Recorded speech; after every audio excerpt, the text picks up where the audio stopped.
The opposition, Keir Starmer.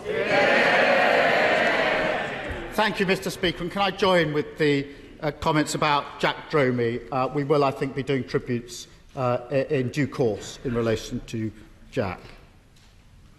Well, there we have it.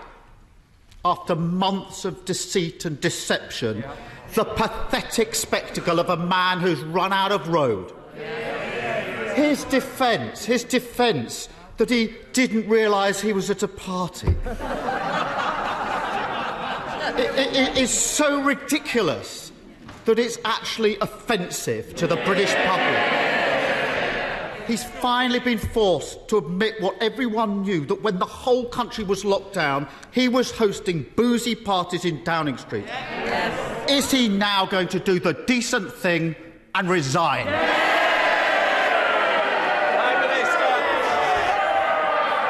Well, Mr. Speaker, it is...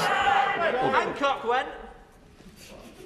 I think somebody will be going for an early cup of tea as well. Can I just say, the question's been asked. I want to know the answer. Your constituents want to know the answer. I don't need any extra help either. So please, Prime Minister. Well, Mr. Speaker, I appreciate the point that he's making about the event that I attended. I want to repeat that I thought it was a work event, and Mr. Speaker, I regret very much that we did not do things differently that evening, Mr. Speaker, as I've said, and I take responsibility and I apologise, Mr. Speaker. But as for his political point, I don't think that he should preempt the outcome of the inquiry, and he will have a further opportunity, Mr. Speaker, I hope, to question me as soon as possible. Keir Starmer. Well, that apology was pretty worthless, wasn't it? Let me tell him why this matters. Yesterday, in this chamber, honourable members told heart-wrenching stories about the sacrifices people across the country were making. This House and the whole country were moved by the honourable member for Strangford as he talked about his mother-in-law dying alone. He was following the rules, whilst the Prime Minister was partying in Downing Street. Is the Prime Minister really so contemptuous of the British public that he thinks he can just ride this out?